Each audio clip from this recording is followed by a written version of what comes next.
And hi, everyone, and welcome to another episode of One Take because life has no rehearsal. Today, we are very, very fortunate to bring somebody with a lot of experience on nonprofits, which personally I would need. Glenn Kaufhold is a social entrepreneur. He helps nonprofits thrive. It's the easiest way to describe it. Many nonprofits don't have marketing people. They can't afford marketing people. They don't know what to do. Here's Glenn. So, Glenn, thank you very much for accepting my invitation. I am thrilled to have you here. Um, well, let's jump right in. Sure. At our age, man, and this is something that I tell everybody. At our age, we've seen decisive moments of the gazoo. I mean, we've seen thousands of decisive moments. We have created decisive moments That's true. because we're here also to implement change. We cause change. But tell me the decisive moment professionally for you. What made the modern Glenn? Well, first of all, thank you for having me here. I'm really excited to do this. I think there was a couple of moments that I tie together. Um, when I was a teenager, I was in the Cub Scouts, and then I graduated to the Boy Scouts, and I decided I didn't want to be in the Boy Scouts, and I had to have that conversation with my father, who had been an Eagle Scout.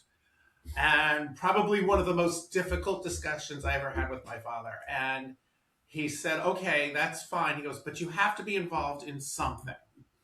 And he was a guy. He was always volunteering. He was always doing things in the community.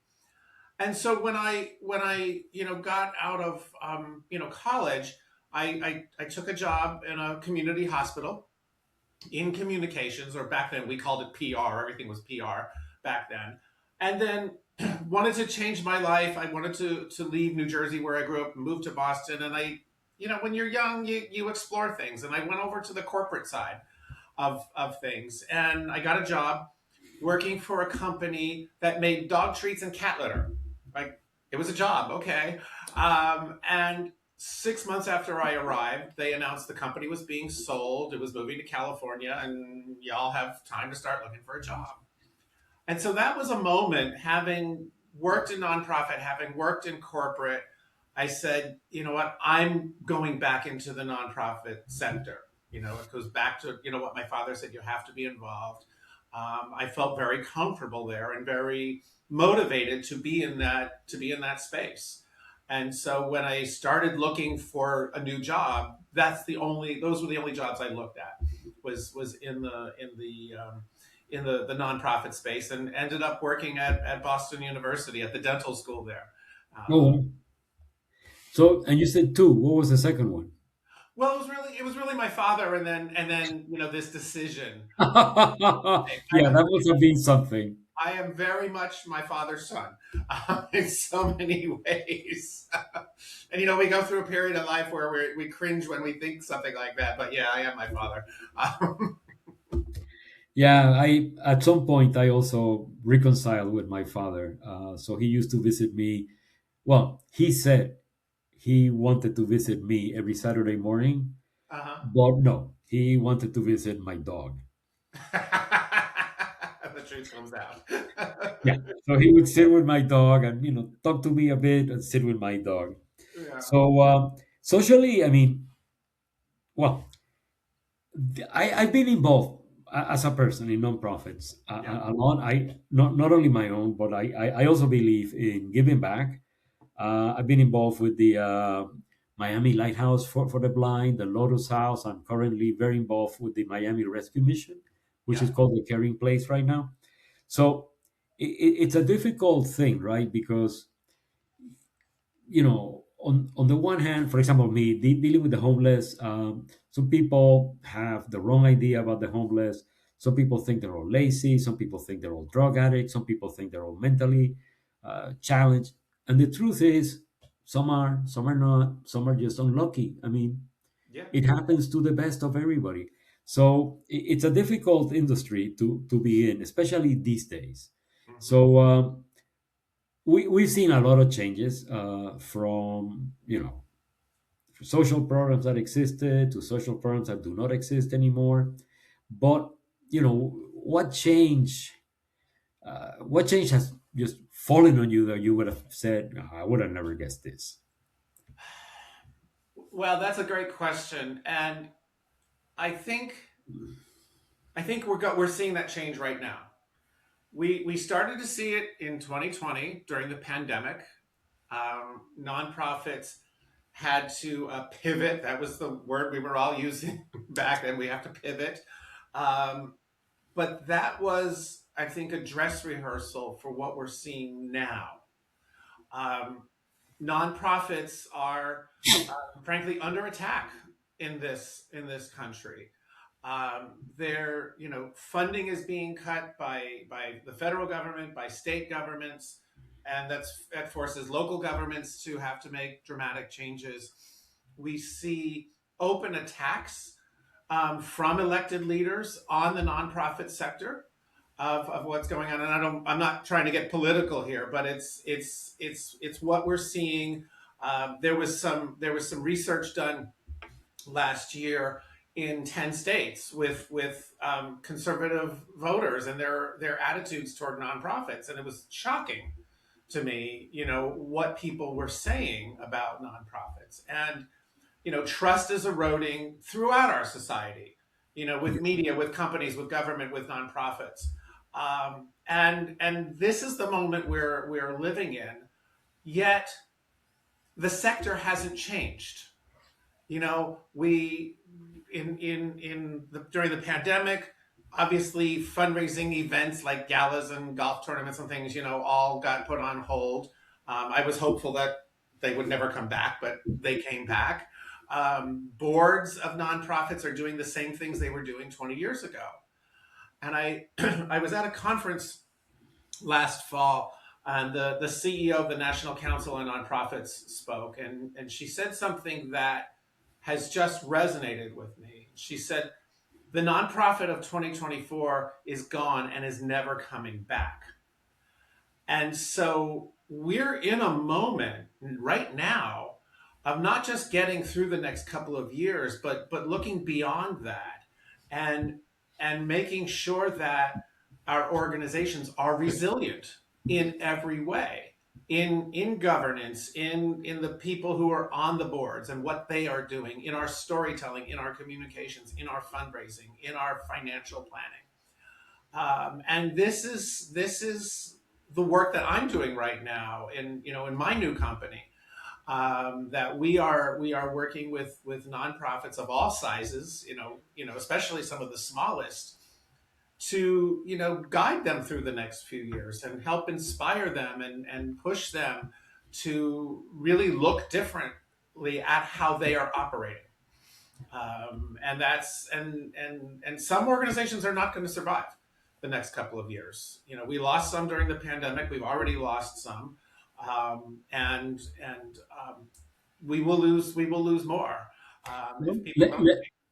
then let me ask you, because you've covered essentially some of my topics, right? The resilience and all of that. Mm, But the same way that in marketing, I have one single question that will tell me whether you will succeed as a marketer or not. One, mm. which I'm not going to go into it right now. But if you had to describe the companies that will make it and the companies that will not make it, and you boil it down to one or two things that make a difference, what do you see is that difference? Um, there's two words that come to mind. The first is open-mindedness. You have to be open to ideas. You have to be open to change. The other, and more powerfully, is you have to be fearless. You have to take risks. You have to try new things. You have to break out of your bubble. Mhm. Otherwise, you're gonna get swept under. You've got to be open and you've got to be fearless. And as you march on fearlessly, right?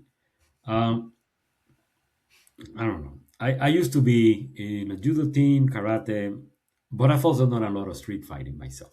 It's one of those things happens, Mhm. you know. So Yes, you have to be a bit fearless, but you need to establish quickly and efficiently when is your fear correct and you should not go there, and when is your fear good to be overcome and yes, you can go there. How do you help companies decide on that fear? I help organizations by looking at data, looking at past experience, looking at practices that other organizations are doing. So it's fearless is not reckless. You know, Yeah. look at the data you have, look at what others are doing, and make informed decisions um, based on on all of that. And then once you make that decision, okay, go forward and stop second guessing.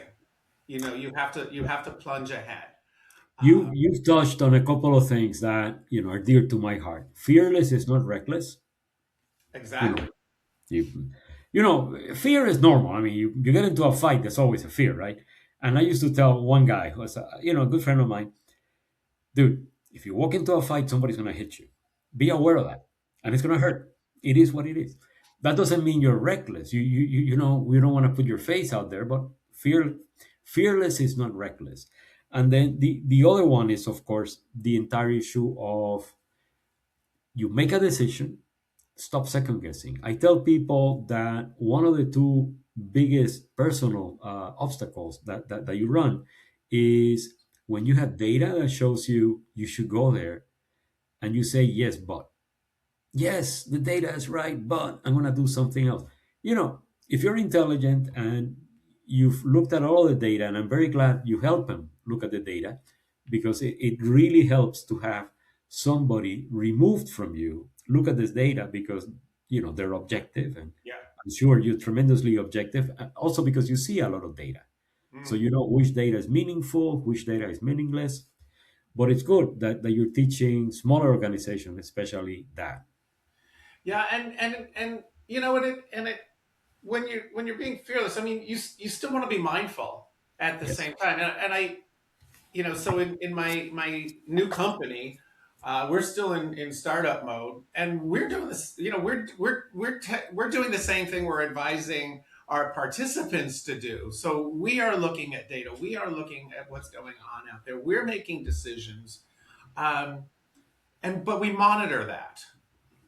You can't be recklessly fearless and just charge ahead. You've got to have touch points. You have to say, all right, let's pause for a moment. Let's evaluate, where is this going? Is this going where we thought it would go? And also, are there other avenues to move down? Just because you go on one path doesn't mean you have to stay on that path. Opportunity comes up, and so you have to evaluate that those opportunities that come up. But you have to remain true to your end goal. Right. That you do have to do it. But no, it's great. And as they used to say in Silicon Valley, then you're eating your own dog food, right? Yes, One of my favorite phrases, it's so crude and everything. You're eating your own dog food, meaning we you're are going telling people, look at the data. Well, you look at your data. That's absolutely great. yeah. So I'm sure it's a huge help for everybody involved in it. So just to kind of close it, you're a young guy compared to me, but we're Not old. that much younger than you are, Marcelo.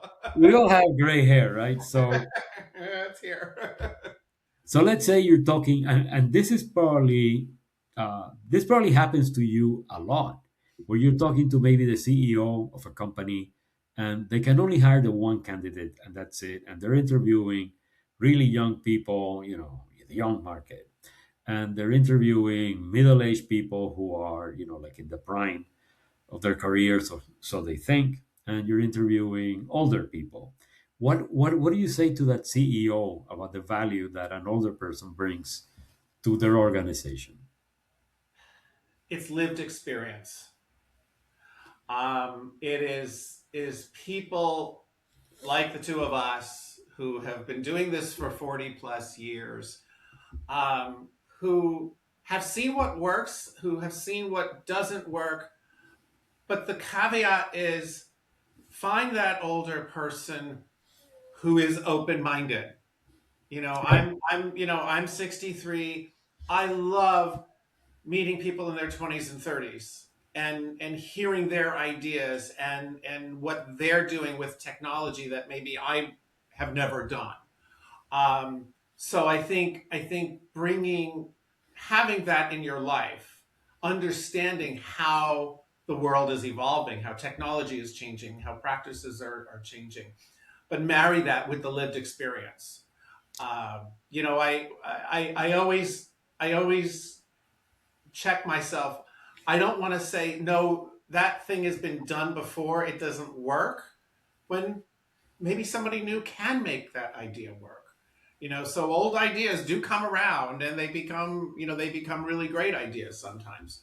Um, Yeah, so I think part of our experience is also stepping back a bit and analyzing. Okay, so that didn't work. Why didn't it work? Can we overcome that? Is it exactly. worth it? Yeah, and even then, is it worth it? A friend of mine has one of his favorite phrases is, is the juice worth the squeeze? So sometimes, you do have an idea and you say like, okay, we can make it work, but is it worthwhile? But it's also part of my DNA. I don't say no, it didn't work before. I am actually against traditions. Mhm. And of course, I'm living in Burgos right now for the next couple of weeks. And Burgos is one of the most traditional towns in Spain. And Yeah. I am very much against tradition. So I'm very much against saying, oh, it didn't work. But I am very much about saying, it didn't work before. Can we isolate the factors that prevented it from working? And can we get around them? So, yes. Yeah, and a lot of the work that I do with nonprofits is around their fundraising. And when a new organization comes up and they have to start raising money, the first thing they want to do is have a gala. They want to throw a dinner. They want to throw a party. And I always say, don't. It doesn't work. And people don't like to hear that, but that's the lived experience. I've seen so many times when it doesn't work. I've seen times when it does work. There was an organization in Boston that I worked with that raised their entire budget off of a gala. Like $8 million budget from one event, which Wow. worked because the founder, if this guy called you, your response was not what can I do for you? How much do you need? And at the time, he was in his mid 70s. And yes, that worked. But the day would step off the stage, it wasn't going to work. And that's, at that moment in time, we were working with that organization to say, okay, what do you do when this guy is no longer here? Yeah. How do you sustain the organization? Um, so I'm getting in a little detail there, but that's But it that goes to your original point of being open minded. exactly, It exactly. really does. You've certainly proven that point where, you have something that has been working before. You need to look at the future. Someday that guy's not going to be there. And now you need to be open minded because if you insist on doing the same thing without all the factors, yes, it will probably fail. I learned a very valuable lesson. So I mentioned that I went to work at the dental school at Boston University, and I worked for the dean of the school who was very entrepreneurial. And he had this plaque in his office, and this is how he ran the school. And it said, if it's not broken, let's break it. And it was a very valuable lesson that I learned that, yeah, something might be working now, but can we take it apart and put it back better? Can we make it better? And when I went to work for that school, he had just taken apart their whole curriculum, completely changed it, and relaunched it. and it made the school better. There was nothing wrong with what they were doing, but that's always stuck with me. The other phrase that he had on a plaque in his office, and I don't know where this came from, but it said, "What got us to where we are today is not going to get us where we need to go." And Yeah.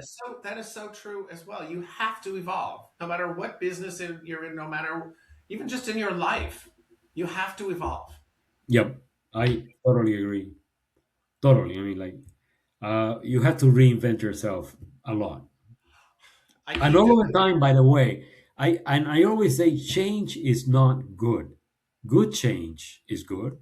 Bad change, it's really bad. Yeah. So, yes, we need to evolve, but we need to improve on the evolution of it. Well, and Which, that's what I'm doing in my life right now. I have this new company that I started 2.5 years ago, um, because I needed to change. I needed to stay active because I'm not. I have one friend who just turned 60. He's retiring. I'm like, what are you going to do? I'm going to keep going. And when I'm going to sit home and watch Netflix all day long. So I need to keep fresh. I need to keep evolving. So change for me is good. And I'm doing things now that I never thought I would do, that are pushing me, that are challenging me. Which and I love it. I thrive on that. no, that's great. Well, I try. Sometimes I succeed in that, sometimes I don't, like That's everybody. life. But yeah, you definitely need to keep evolving and improving. Yeah, So, Glenn, it's been a real pleasure. We'll definitely be in touch. We need to keep in touch. I absolutely love the whole idea of for helping sure. nonprofits, especially today when nobody else is helping them. So, if you can help, you should. So, thank you very much. I really, really appreciate it. And, well, keep evolving, man. I mean, like, I let will. me know if I can help, by the I, way. we will stay in touch, and I really appreciate the chance to chat with you. This is Great. a great conversation. Thank you. Thank you. Bye bye. Bye bye.